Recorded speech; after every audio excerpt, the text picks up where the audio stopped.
नमस्कार, मी पंजाब डक. आज आहे 9 मार्च 2026. मी माझ्या शेतामध्ये आणि आता काय झालं, महाराष्ट्रातल्या सर्व शेतकऱ्याचा हरभरा काढणी चालू आहे, गहू देखील काढणी चाललेला आहे, त्याच्यानंतर मका देखील काढणी चालू आहे, तंबाखू देखील काढणी चालू आहे, हळद काढणी चालू आहे. त्या सर्व शेतकऱ्यांनी एक अंदाज लक्षात. आज राज्यात 9 मार्च आहे. 9 मार्चपासून राज्यामध्ये 16 मार्चपर्यंत तुम्ही शेतीचे कामे करून घ्या. गहू काढून घ्या, हरभरा काढून घ्या, मका काढून घ्या, तंबाखू काढून घ्या. कारण की राज्यामध्ये 17 मार्च ते 25 मार्चच्या दरम्यान वातावरण खराब होणार आहे. काही काही ठिकाणी पाऊस पडणार आहे, कुठं रिमझिम पडणार आहे, काही भागात गारपीट होणार आहे, कुठं निरंक राहणार आहे, काही भागांना सोडून देणार आहे, कुठं नुसतं वारं सुटणार आहे. म्हणून हा अंदाज लक्षात यायचा. मग राज्यात पाऊस कसा येणार आहे तर राज्यात सांगायचं झालं तर 16 मार्चला राज्यामध्ये वातावरणात बदल व्हायला सुरुवात होईल. 16 मार्चला ढगाळ परिस्थिती राहील, पण 17 मार्चला मात्र वर्धा जिल्हा, नागपूर जिल्हा, भंडारा जिल्हा, चंद्रपूर जिल्हा, यवतमाळ जिल्हा, वाशिम, हिंगोली, नांदेड, परभणी, अकोला, अमरावती, बुलढाणा ह्या जिल्ह्यामध्ये काय होणार आहे म्हणजे 17, 18, 19च्या दरम्यान काही ठिकाणी पाऊस सुरू होईल, कुठं रिमझिम पडेल, काही ठिकाणी वादळी वारं सुटेल. म्हणून हा अंदाज पूर्व विदर्भ आणि मराठवाड्यातल्या काही जिल्ह्यातल्या शेतकऱ्यांनी लक्षात घ्यायचा. 17, 18, 19, 20च्या दरम्यान. त्याच्यानंतर ह्याच जिल्ह्यामध्ये 22, 23, 24च्या दरम्यान परत पावसाचं वातावरण तयार होणार आहे. म्हणून हे लक्षात येतं. म्हणजे 2 टप्प्यात पाऊस येणार आहे.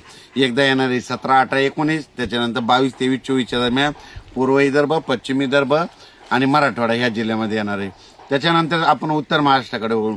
उत्तर महाराष्ट्राकडे देखील तुम्हाला सांगू इच्छितो 17 मार्चपासून ते 23 मार्चच्या दरम्यान परत राज्यात पावसाचं वातावरण होणार आहे.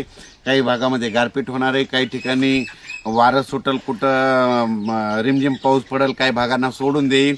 म्हणून हे अंदाज उत्तर महाराष्ट्रातल्या नंदुरबार जिल्हा, जळगाव जिल्हा, धुळे जिल्हा, नाशिक जिल्हा, अहिल्यानगर या भागातल्या सर्व शेतकऱ्यांनी लक्षात घ्यायचा. त्याच्यानंतर पश्चिम महाराष्ट्राकडे देखील पुणे जिल्हा, पुणे, सातारा, सांगली, सोलापूर, कोल्हापूर, अहिल्यानगर ह्या सर्व शेतकऱ्यांनी काय करायचं, 17, 18, 19चा एक वातावरणात बदल होणार आहे. त्याच्यानंतर 22, 23, 24च्या दरम्यान एकदा वातावरणात बदल होणार आहे. म्हणजे 2 टप्प्यात तिकडे देखील पाऊस येणार आहे. म्हणून हा अंदाज पश्चिम महाराष्ट्रातल्या शेतकऱ्यांनी लक्षात घ्यायचा. त्याच्यानंतर धाराशिव जिल्हा, जालना जिल्हा,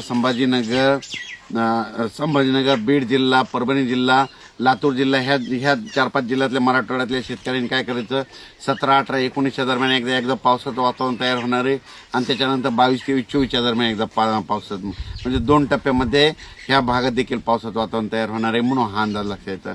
म्हणजे सांगायचं झालं तर माझी सर्व शेतकऱ्याला विनंती की तुम्ही काय करा, तुमचा आलेला असेल हरभरा गहू असेल तर तुम्ही 16पर्यंत काढा किंवा झाकून घ्या. कारण की या पावसामध्ये काय होणार आहे, काही काही भागामध्ये गारपीट होणार आहे. मग गारपीट कुठं होऊ शकते की तुम्हाला सांगू इच्छितो, गारपीट सगळीकडे होत नाही, हे सगळ्यात महत्त्वाचं. मग गारपीट झाली तर कुठं होते, नदीच्या कडेला होते. नदीच्या कडेला इकडून 1 किलोमीटर, इकडून 1 किलोमीटर त्या पट्ट्यामध्ये गारपीट होते. एखादा कॅनल असेल तर कॅनलच्या बाजूला दोन्ही साईडनं इकडल्या बाजूनं 1 किलोमीटर, इकडल्या बाजूनं 1 किलोमीटर होते. एखादा तळ असेल तर तळाच्या बाजूने 4ही बाजूनं 1 किलोमीटरच्या अंतरानं होते. एखादा डोंगर असेल तर डोंगरावर गारपीट होते. जिथं हलकी जमीन आहे, दगडाची जमीन आहे, त्या ठिकाणी गारपीट होते. पण ब्लॅक जमिनीवर, काळ्या जमिनीवर गारपीट होणार नाही. म्हणून हे लक्षात घ्यायचं. मग ब्लॅक जमिनीवर जरी काळ्या जमिनीवर झाली तर फक्त बोरा एवढे होऊ शकते. म्हणून हा अंदाज सर्व शेतकऱ्यांनी लक्षात येतात. पण राज्यामध्ये मात्र 16 तारखेपासूनच वातावरणात बदल होणार आहे. तसं तर 15 तारखेलाच आभाळ यायला सुरुवात होईल. 16 मार्च ते 22, 23 मार्चच्या दरम्यान आपण स्वतःची काळजी घ्यायची, आपल्या पाळीव प्राण्याची घ्यायची. म्हणून हा अंदाज सर्व शेतकऱ्यांनी लक्षात घ्यायचा. राज्यात हे पाऊस काही ठिकाणी पावसाळ्यासारखा पडणार आहे, काही भागात पडणार देखील नाही, काही ठिकाणी नुसतं वारं सुटणार आहे, काही भागात गारपीट देखील होणार आहे. म्हणून हा अंदाज सर्व राज्यातल्या सर्व, म्हणजे प्रत्येक जिल्ह्यात सर्वदूर सगळीकडे पडणार नाही. तर तुम्हाला एक उदाहरण सांगतो. परभणी जिल्ह्यामध्ये 800 गाव येतं, 848 गाव येतं. तर 848 गावामध्ये नाही पडणार, 50% गावामध्ये पडन आणि 50% गावामध्ये नुसतं वारं सुटतं. काही ठिकाणी गारपीट देखील होईल. अशी परिस्थिती होऊ शकते. मग तुम्हाला एक सांगू इच्छितो, हे पाऊस नेमका कुठं पडणार आहे आणि ते कशामुळे यायला. तर आपल्या महाराष्ट्राच्या बाजूला छत्तीसगड, तेलंगणा, आंध्र प्रदेश, झारखंड, पश्चिम बंगाल, उत्तर प्रदेश, मध्य प्रदेश, राजस्थान, गुजरात, हरियाणा, पंजाब, हिमाचल प्रदेश ह्या भागात देखील, म्हणजे सांगायचं झालं तर 16 ते 25च्या दरम्यान की देशभरात अवकाळी पाऊस येणार आहे, म्हणून त्याचा असर आपल्या महाराष्ट्राला होणार आहे, म्हणून हा अंदाज लक्षात घ्यायचा. आणि 2026च्या पावसाबद्दल सांगायचं झालं तर शेतकऱ्याला सांगू देतो 1972 सारखा दुष्काळ वगैरे काही पडणार नाही. उलट हे 2026 आपल्या शेतकऱ्यासाठी चांगलं वर्ष आहे. ज्या वर्षी पाऊस कमी पडतो, सरासरी इतका पडतो, जेमतेम पडतो, पिकाला लागल तसा पडणार आहे, म्हणून पिकं शेतकऱ्याचं चांगले होणार आहे, शेतकरी मालामाल होणार आहेत, म्हणून ही सर्वप्रथम शेतकऱ्यासाठी आनंदाची बातमी. म्हणून माझं एक शेतकऱ्यांचं, पाऊस जर कमी राहिला तर कमी पाण्यावर येणारी पिकं करा, लवकर येणाऱ्या जाती करा, लवकर येणाऱ्या जातीला प्राधान्य द्या. असं केलं तर लवकर येणारं पीक निघून जातं. पण तुम्हाला एक सांगू इच्छितो, हे पावसाळा जरी सुरू झाला, परतीचा पाऊस मात्र काही काही जिल्ह्याला झोडपून जाणार आहे, म्हणून हा अंदाज देखील सर्व शेतकऱ्यांनी लक्षात घ्यायचा.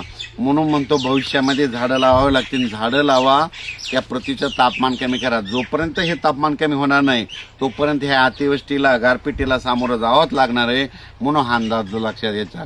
जितकी झाडं जास्त तितका पाऊस रिमझिम पडतो, म्हणून हे देखील सर्व शेतकऱ्यांनी लक्षात घ्यायचं. अचानक वातावरण बदल झाला तर उद्या एक लगेच मेसेज दिला जाईल. धन्यवाद.